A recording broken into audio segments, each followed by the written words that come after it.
Selamat pagi semuanya. Eh ya, kita hari ini masuk pertemuan 6 ya. Materinya sendiri hari ini nggak terlalu banyak ya, jadi mungkin kita bisa selesai agak cepat ya. Sebenarnya kalau waktu di kelas offline ini materinya juga ada yang sama ini ya, yaitu Design for Embedded System atau Small Computer ya. Jadi lebih kebanyakan sih sebenarnya ini prakteknya ya. Jadi merancang kayak wireframe gitu ya. Wireframe untuk aplikasi mobile ya. Ini kan embedded system sama small computer. Small computer tuh ya kayak smartphone gitu. Oke, ini jadi materinya sebenarnya nggak banyak ya. Karena kalau dari pertemuan-pertemuan sebelumnya itu kan kita banyak membahas kan ini ya, antar muka tuh lebih ke apa namanya, fokusnya sih ke web gitu ya, yang layar desktop, yang layar besar itu ya, sama beberapa paling mobile. Tapi sebenarnya yang namanya antarmuka tuh nggak hanya yang punya layar begitu ya, layar screen yang ada menu-menunya begitu ya. Tapi selain itu juga ada beberapa ya perangkat lain ya yang ada antarmukanya juga, tapi yang memang nggak umum ya. Kalau handphone itu masih umum lah, ini masih banyak kita jumpai ya. Nah, sekarang berikutnya kamera. Kamera ini kan juga sebenarnya ini anu ya, antarmuka gitu, ada layarnya, itu ada tombol-tombolnya buat pilih menu, dan bahkan kamera yang zaman sekarang tuh sudah touchscreen juga sih ya, jadi kita bisa pencet langsung menunya di sini ya, kalau misalnya mau lihat foto-fotonya terus mau di slide kiri kanan gitu ya. Nah, antarmuka di kamera ini juga sebenarnya perlu di, nggak bisa didesain sembarangan ya, harus dipikirin juga ya supaya mudah, apalagi ini kameranya cukup krusial gitu loh. Ini termasuk anu apa istilahnya, critical system ya. Critical system. Jadi critical system itu adalah sistem yang ini yang harus dipakai di saat-saat apa ya, saat-saat genting. Ya sebenarnya agak lebay sih bahasanya kalau genting ya. Maksudnya waktunya tuh sangat-sangat terbatas ya. Karena kamera ini kan anu ya, dipakai untuk menangkap momen gitu ya. Apalagi kalau ada acara-acara kayak acara wedding gitu ya. Nah, terus atau acara apa ya, motret binatang gitu misalnya, atau motret apa kerumunan, atau motret apapun, itu kan masalah momen ya. Jadi kalau terlambat 1 detik aja itu sudah lain fotonya ya. Jadi kalau kita telat setting gitu ya, misalnya, oh saya mau bikin hasil fotonya agak terang sedikit gitu misalnya. Jadi saya naikin exposure-nya gitu. Nah, kalau nyetingnya itu lama ya, terus kita baru moto, nah sudah telat ya. Fotonya udah nggak sesuai harapan gitu ya. Makanya ini juga harus dirancang supaya bisa ini, bisa dioperasikan dengan cepat. Gitu. Itulah kenapa meskipun ya kamera ini sudah touchscreen ya, yang namanya kamera itu kalau meskipun sudah touchscreen tapi tetap tombolnya tetap banyak ya. Nah, ini tombolnya tetap ada di mana-mana. Padahal semua fungsi tombol-tombol ini yaitu bisa dilakukan di sini. Ya misalnya nih mau apa nih, misalnya mau buka menu gitu ya. Di sini ada tombol menunya ya. Terus misalnya mau apa, naikin exposure gitu ya, ini kan bisa pakai putaran yang di atas ini biasanya ya buat naikin exposure. Di sini juga bisa sebetulnya ya, kalau mau buka di sini bisa aja, tapi kan kalau buka di sini kelamaan ya, harus buka menu exposure dulu terus digeser-geser gitu ya. Nah, lebih cepat kalau pakai yang ini ya. Ini ada kayak ini apa, putaran itu ya, kayak gear gitu ya, diputar gitu buat naikin ya.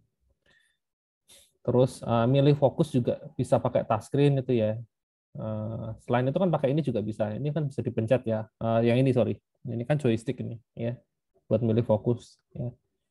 Gitu. Pakai ini juga bisa, tapi ini lama ya. Lebih cepat kalau pakai ini ya, kayak main game itu.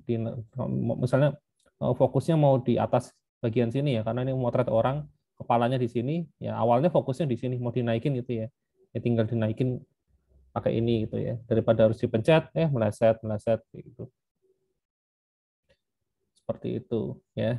Jadi ini salah satu antarmuka yang mungkin memang jarang dibahas ya, jarang kita bahas masalah kayak kamera gitu ya. Tapi ini juga sebenarnya harus dipikirin juga, desainnya nggak boleh asal-asalan ya. Gitu. Smartwatch ini juga sama ya, ini juga sekarang itu sudah apa namanya, menjamur ya, maksudnya banyak yang pakai gitu ya. Hampir sebagian orang lah ya, sebagian orang itu sekarang jamnya sudah beralih ke smartwatch ya, udah nggak pakai jam biasa lagi ya. Gitu. Ini juga ada antar mukanya kan, di sini kita nggak hanya bisa lihat jam gitu ya, kita bisa lihat pesan itu ya, chatting, terus notifikasi, terus kalau mau misalnya mau muter lagu juga bisa ya, fungsinya banyak. Tapi kalau kita lihat kan tombolnya terbatas ya, kalau smartwatch paling cuma di kiri kanan ya, hanya ada beberapa. Jadi sisanya mengandalkan di sini, di layarnya yang kecil ini. Nah, layar kecil ini kalau mungkin kalau jempol saya ya, saya tempel ke sini aja udah penuh gitu loh. Ya, nah makanya tombolnya juga harus didesain sedemikian rupa gitu, supaya kalau misalnya nih di layar ini ada 4 tombol, itu saya nggak salah pencet gitu. Nah bentuknya seperti apa, terus navigasinya bagaimana, nah itu harus dipikirin juga ya, supaya nggak salah pilih menu ya gitu. Nah terus ada juga ini ya, antar muka yang nggak pakai layar. Ini kebetulan pakai layar ya, ini handphone tuh jelas pakai layar ya, ini pakai layar. Ini pakai layar jadi bisa menampilkan apapun. Nah, tapi ada juga perangkat yang layarnya itu dia nggak pakai layar ya, cuman pakai ini istilahnya apa ya, 7 segment itu ya. Kayak gini nih. Eh, Biasa dipakai di kalkulator ya. Ini namanya 7 segment ya. 7 segment itu mungkin anak sekarang eh, jarang dengar ya. Nah, ini 7 segment itu kayak gini. Nah, pokoknya panel yang bentuknya seperti ini namanya tuh 7 segment ya. Gitu. Dia bisa nampilin angka ya. Ya mostly emang fungsinya dipakai untuk angka sih kayak gini ya. Ini 0, 1, 2, 3, 4, 5, 6, 7, 8, 9 ya. Buat angka.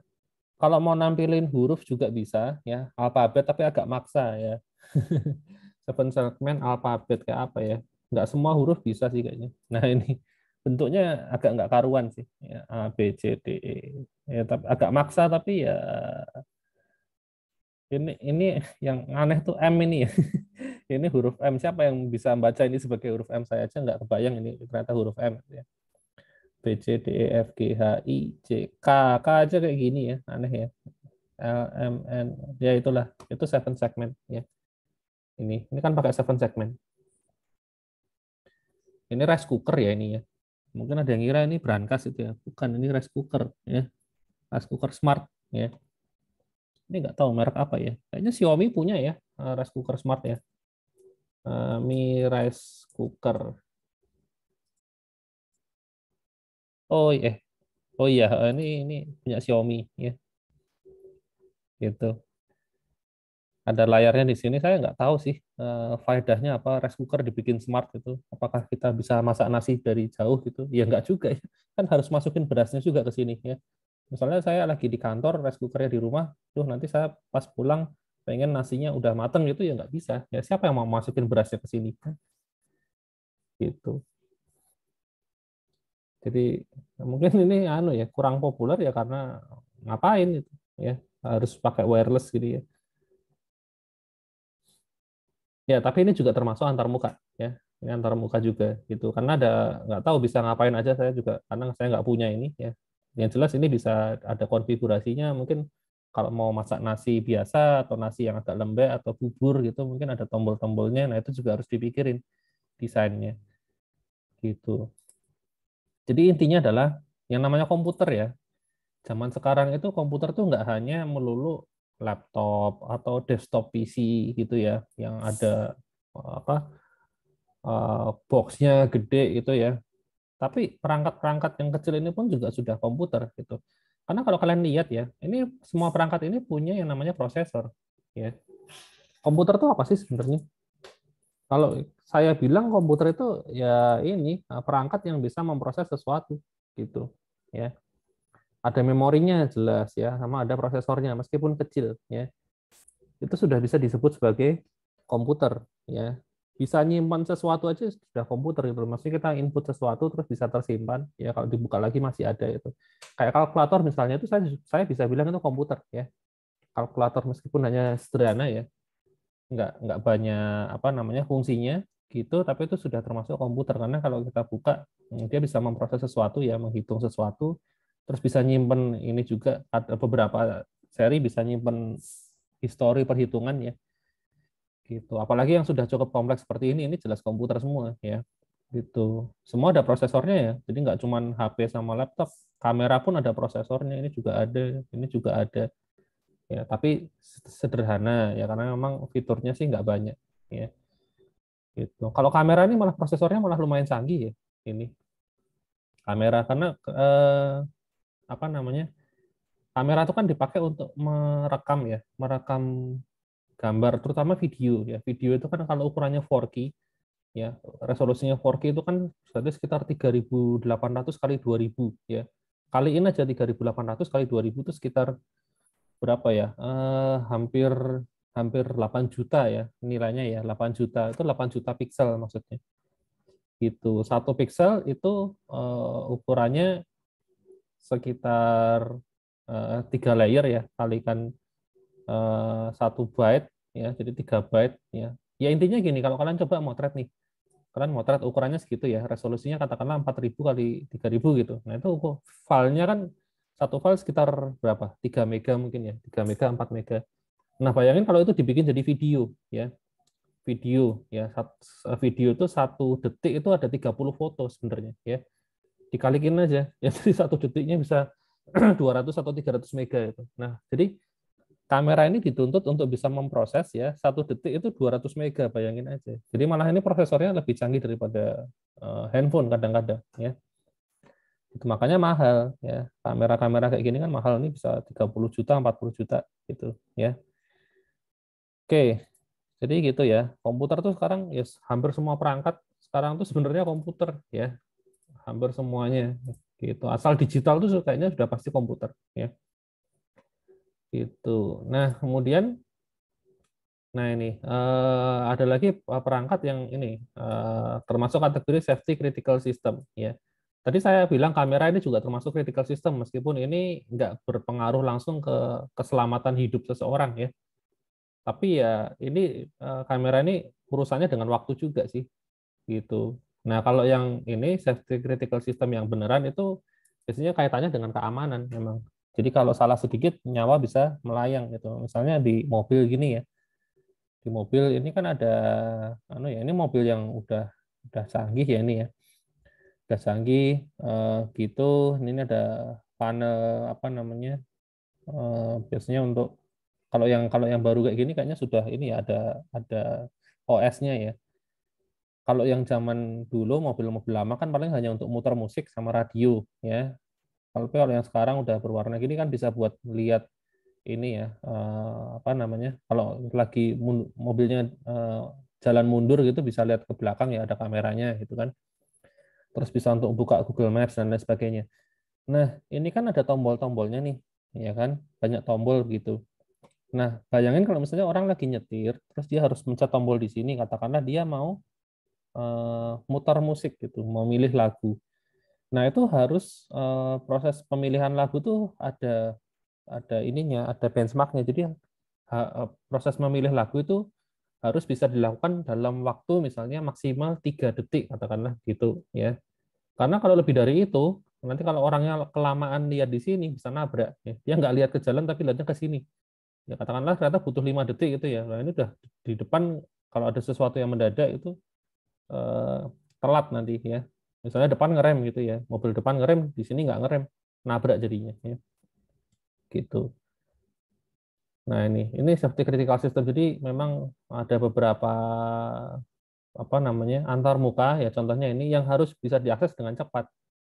Gitu ya, tadi termasuk kamera ini juga harus bisa diakses dengan cepat. Jadi kalau setting-setting itu kalau bisa sekali pencet langsung selesai itu settingannya ya.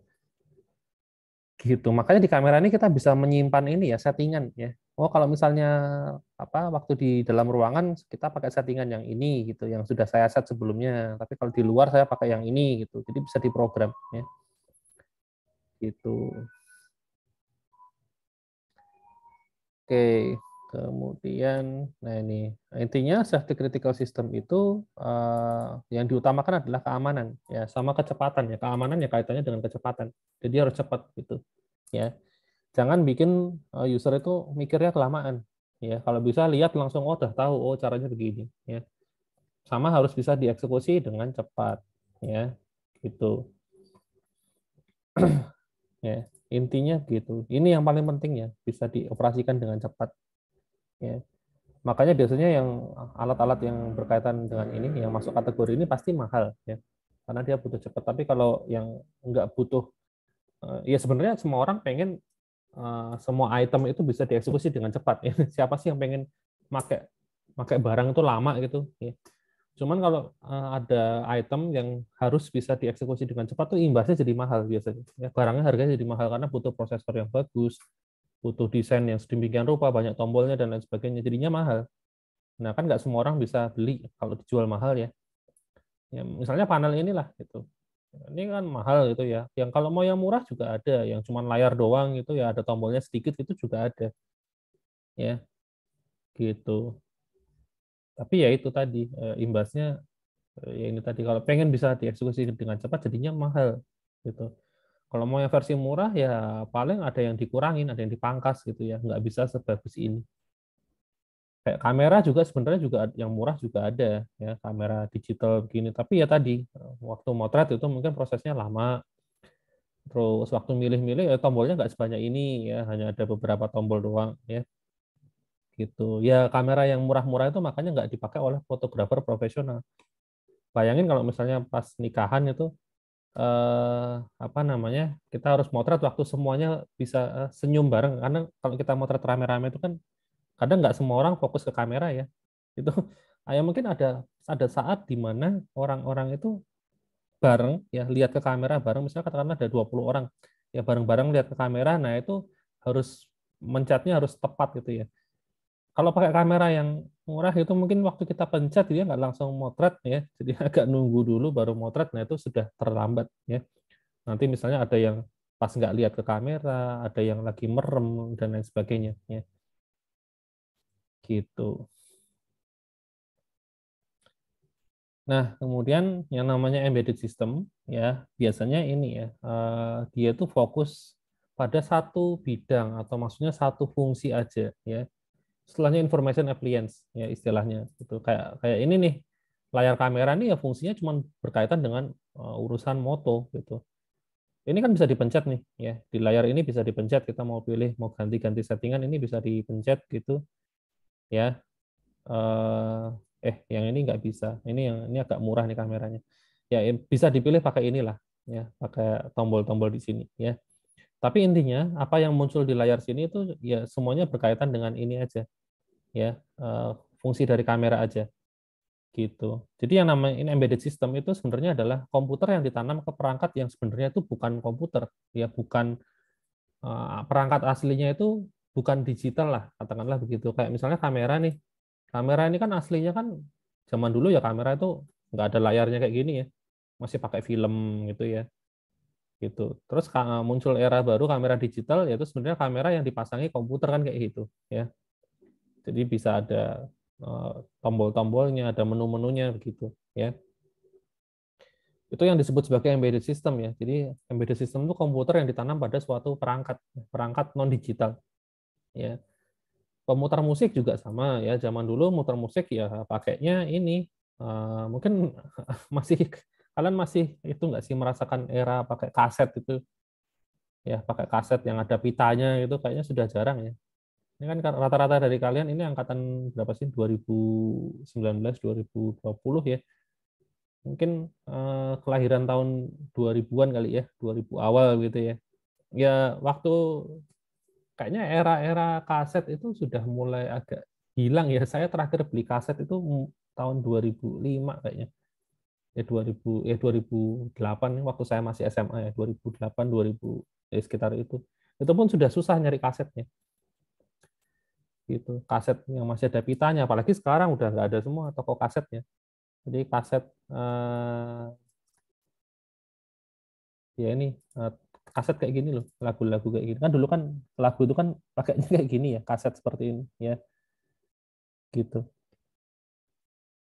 Itu udah mungkin terakhir ya terakhir saya beli sekitar tahun 2008 2009 ya, waktu masih SMA gitu. Sekarang kayaknya sudah nggak ada ya yang pakai kayak ginian ya. Pemutar musiknya pakai ini Walkman ya. Walkman atau radio tape gitu ya. Nah, ini kalau mau yang portable bisa pakai kayak gini ya. Ini Sony punya ya Walkman. Jadi Walkman zaman dulu tuh ya ini bentuknya kayak gini, pakai kaset gitu ya. Nggak kayak Walkman sekarang ya. Walkman sekarang ya udah digital ya. Nah, player digitalnya kayak gini kan. Ini Walkman yang baru kan seperti ini ya. Sudah lain kalau yang dulu kayak gini ya, gede gitu ya. Ada kasetnya, ini ada headphone-nya gitu. Nah, kalau yang ini iPod ya, pemutar musik juga ya, punya Apple. Ini pun sekarang juga sudah ini ya, sudah jarang ya.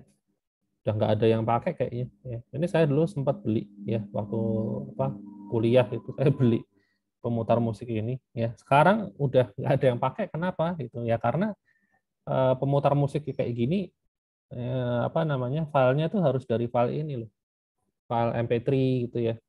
Sekarang kan udah jarang ya kita dengerin musik pakai MP3 ya. Sekarang semuanya serba Spotify ya. Spotify atau YouTube Premium ya. YouTube musik ya. Makanya kayak gitu. Nah, itu kan hanya bisa kalau pakai handphone ya. Ini kan nggak ada wifi-nya ya, nggak ada internetnya gitu. Tapi sebenarnya kalau suaranya bagus ini sih ya, perangkat-perangkat yang kayak gini dibandingin dengan HP ya. Gitu. Kalau bagi yang suka musik gitu. Sampai sekarang makanya masih ada ya Walkman ini masih dijual ya, cuman agak mahal nih 6 juta ini ya. Lebih mahal dari HP ya, tapi memang suaranya lain ya. Gitu. Nah, ini ya jadi ini perangkat memang sekilas ini kayak handphone gitu ya, ada layarnya ya beberapa tombol, tapi ini cuma buat muter musik doang ya gitu. Terus ini smartwatch ya fungsinya intinya sih lihat jam ya, meskipun ada beberapa fitur tambahan ya gitu. Tapi utamanya sebenarnya buat jam ya. Ya beberapa tambahan kayak notifikasi dan lain sebagainya itu cuman kayak support aja, tapi nggak bisa optimal juga. Misalnya WhatsApp itu kan di sini juga nggak bisa, kita chatting di sini kan juga nggak bisa kan, cuma paling buat baca doang, paling ya ada balas secara singkat aja, tapi kalau suruh ngetik kan nggak bisa di sini ya. Kalau kecil banget layarnya ya, susah mencetnya gitu. Oke, nah jadi untuk yang ini kan embedded system ya, semua ini kan termasuk kategori embedded system, jadi komputer yang dipasang pada sebuah perangkat non komputer sebenarnya ya. Nah itu harus menerapkan 3 prinsip ini ya. Ada simplicity ya, harus simple. Kalau kalian lihat menu-menunya simple ya, nggak ada yang rumit ya. Ini simpel banget nih, cuman angka-angka informasi seperti ini. Ya yang paham ini yang suka motret ya. Gitu. Terus ini juga menunya ya ini doang. Ya. Tapi yang utama sebenarnya yang musik ini. Gitu. Terus ini smartwatch juga sama. Menunya sebenarnya hanya sedikit. Ya ini sebenarnya tampilannya nggak seperti ini sih aslinya. Ya. Menunya gede-gede gitu. Ya.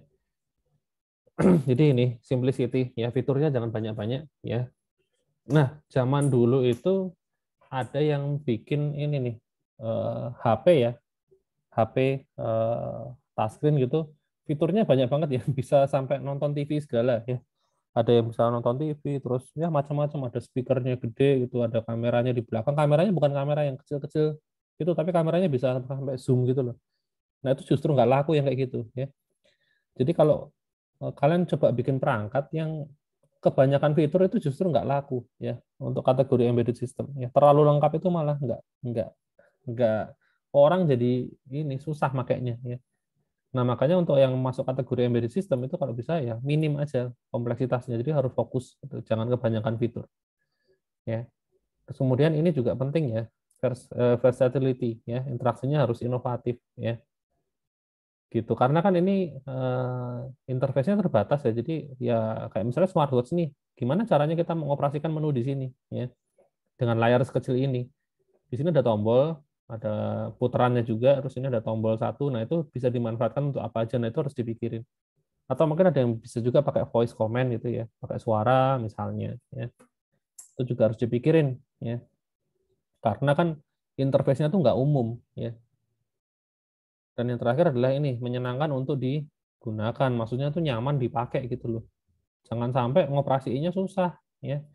Ini misalnya saya mau lihat notif WhatsApp itu gimana sih, muter-muter terus susah banget itu ya. Atau misalnya mau muter musik ya pakai smartwatch itu milihnya setengah mati gitu ya. Nah, itu akhirnya juga kepake ya. Jadi makanya juga harus gampang ya dan menyenangkan. Gitu. Ini 3 prinsip utama kalau kalian bikin embedded system itu harus memenuhi ini.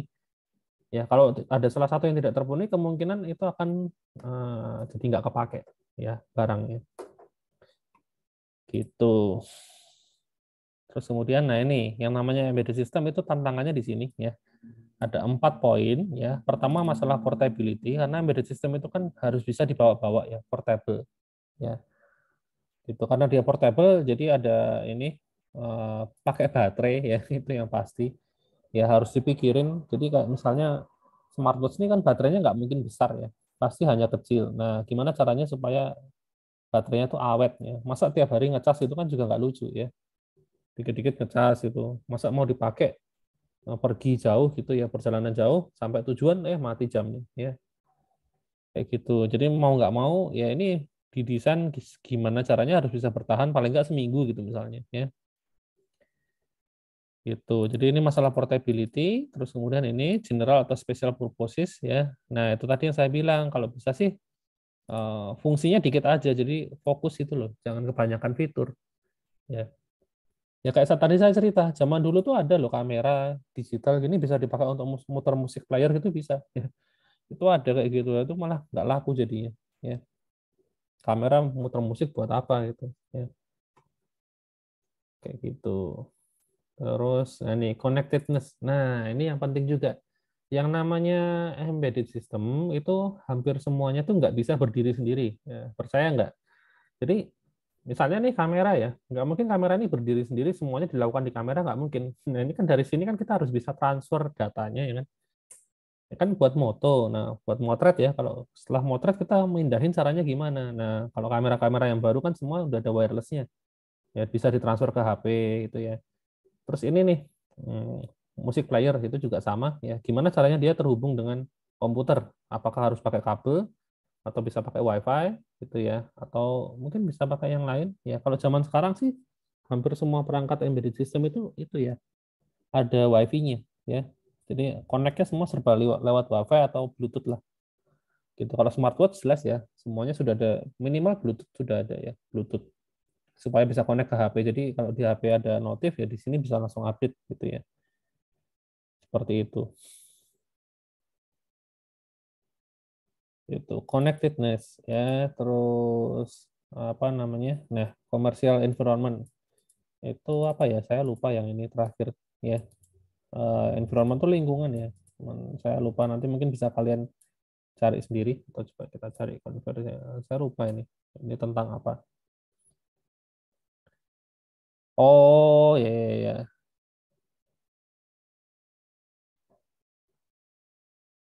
Ya, ini jadi gini.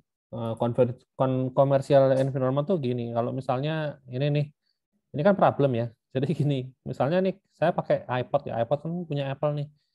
Nah, kadang-kadang itu kita harus perangkat-perangkat lain yang bisa dipakai tuh ya harus sama Apple. Misalnya laptopnya harus MacBook, terus HP-nya harus iPhone gitu ya. Smartwatch juga sama. Kalau kita pakai smartwatch-nya Samsung gitu, apakah HP-nya harus Samsung gitu atau bisa pakai yang lain juga gitu ya. Seperti itu. Ya, itu commercial environment. Jadi kadang-kadang tuh kalau kita pakai satu brand tuh perangkat lainnya yang bukan itu juga harus ngikutin kadang-kadang ya. Gitu. Jadi ya itu tadi kalau saya bilang kalau misalnya kalian pakai HP-nya iPhone itu ya nanti laptopnya tuh kalau mau optimal ya harus pakainya MacBook ya. Karena dari iPhone ke MacBook kan bisa langsung transfer data ya. Itu bisa transfer data tanpa harus connect aneh-aneh itu bisa langsung terhubung ya. Gitu. Seperti itu. Ya itu masalah yang dijumpai. Ya kalau bisa sih ya universal ya kadang-kadang kan orang misalnya nih butuh HP-nya ya memang pakai iPhone tapi untuk laptop mungkin lebih nyaman pakai Windows katakanlah gitu ya tapi kadang-kadang brand itu cukup egonya cukup tinggi ya eksklusif gitu yang maunya ya semua harus pakai merek dia ya gitu.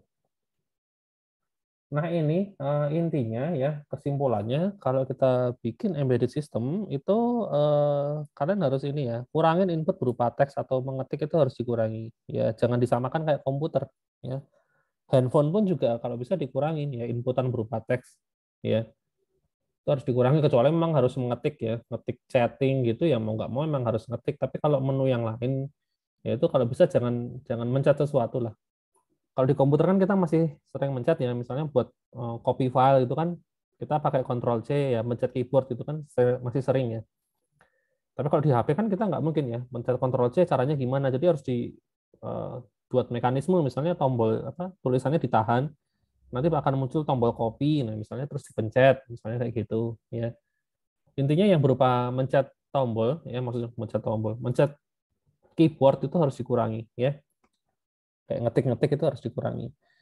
Terus kemudian desain harus konsisten ya. Ini kayaknya saya pernah bahas beberapa waktu yang lalu yang masalah. Ini contohnya masalah menu ya. Kalau kalian lihat ya WhatsApp sama Facebook ini mirip ya. Ya kebetulan memang ownernya sama ya. Tapi aplikasi yang lain pun juga nggak jauh beda ya. Yang beda company ya. Biasanya kayak searching itu selalu di atas ya. Ini di atas, ini di atas. Terus menu itu navigasinya selalu begini ya. Tab ke samping ya. Gitu. Jadi mostly hampir semua aplikasi juga begini kan.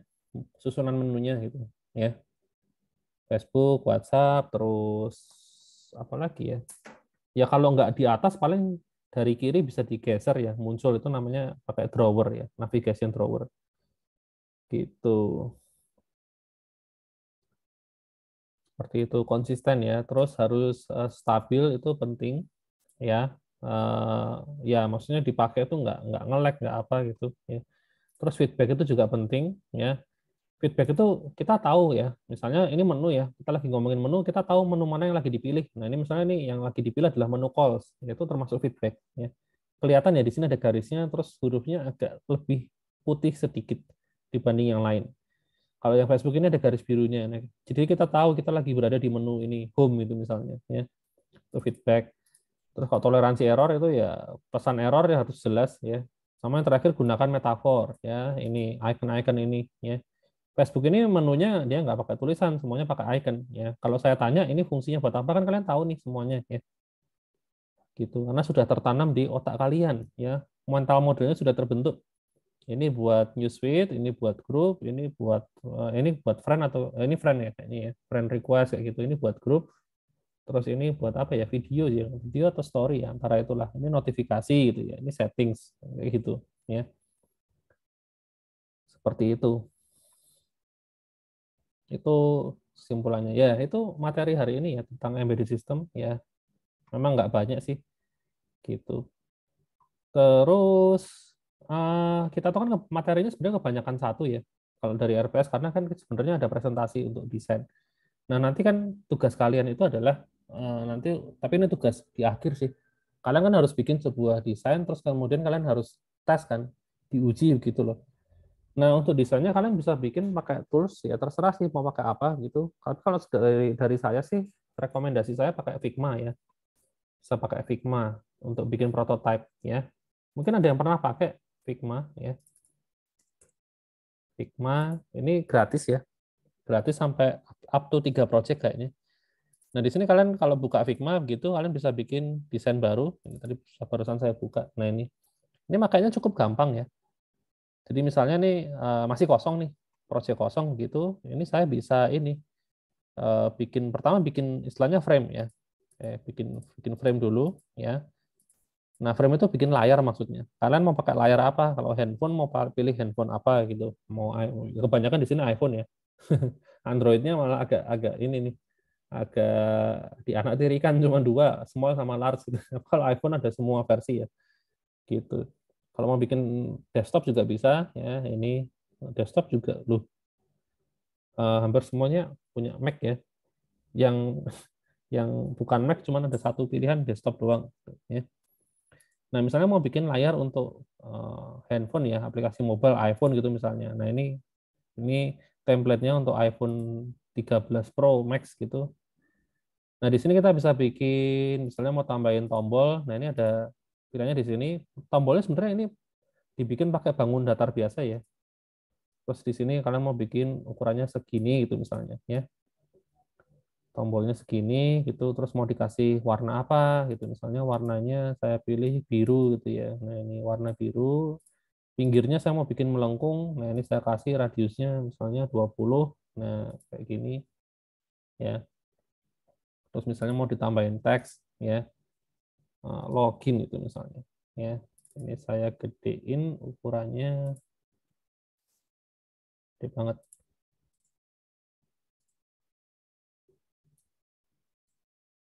Oke, nah misalnya kayak gini ya. Ya kayak gitu itu. Ya, ini Figma ini lumayan gampang makanya. Ya,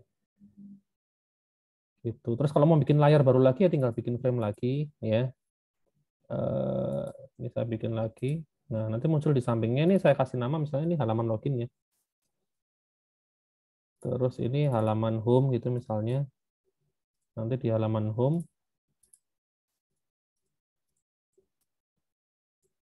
eh, saya kasih tombol-tombol template dulu aja ya. Ini copy aja lah.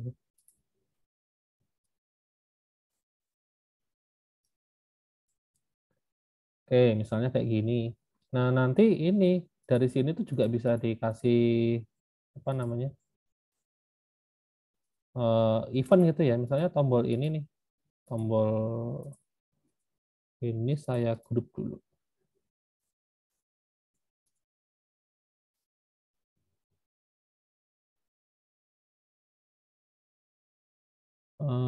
Sebentar.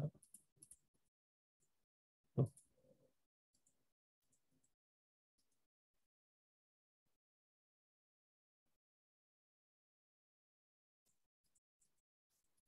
oh nggak mau. Bentar. Ini. Oh, nah ini sudah. Ini saya klik grupnya. Eh, nah ini dari sini tombol ini kalau diklik itu bisa menuju ke halaman ini itu misalnya ya. Kalau di tab itu di navigasi ke home ya.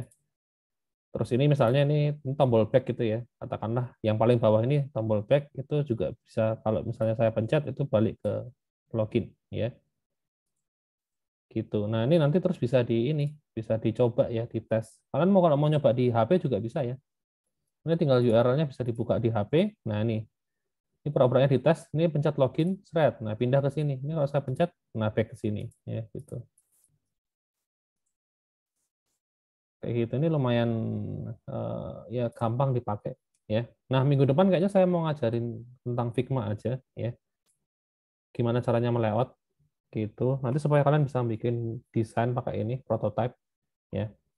Gitu karena saya rasa kayaknya saya perlu ngajarin ini meskipun di RPS saya nggak nulis tentang Figma ya, tapi saya tambahin aja karena harusnya materinya sih presentasi ya. Presentasinya nanti saya di akhir aja ya, dan itu nanti presentasinya kalian pakai video ya. Kalian upload di YouTube atau ya di YouTube aja ya. Jadi bukan di pertemuan kelas kita enggak, tapi pakai YouTube ya, kalian bikin video, kalian rekam gitu. Jadi tidak memakan waktu pertemuan, jadi waktu pertemuannya saya isi dengan ini ya minggu depan. Oke, nah jadi untuk materi ini kan sudah pertemuan 6 ya. Jadi untuk UTS itu materinya hanya sampai ini, embedded system ya. Karena minggu depan ini Figma ini dia nggak masuk di ujian ya. Sampai sini aja. Itu terus nanti ini dipakai untuk tugas desainnya ya. Oke, sampai sini ada yang mau ditanyakan dulu mungkin?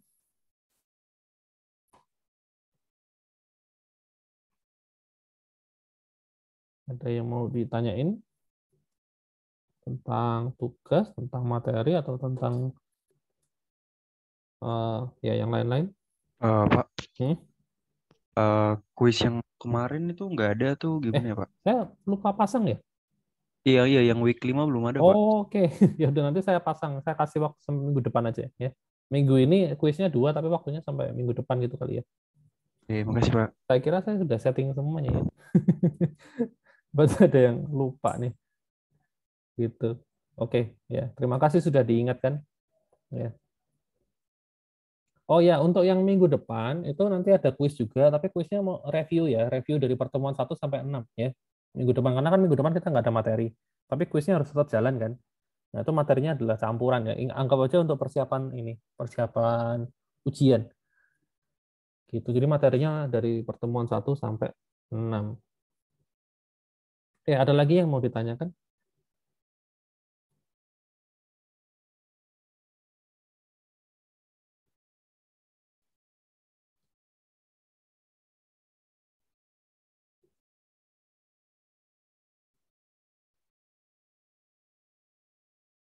Oke, ya sudah. Kalau nggak ada, kayaknya kelas kita sampai di sini aja ya. Sekali selesai cepat gitu kali ya.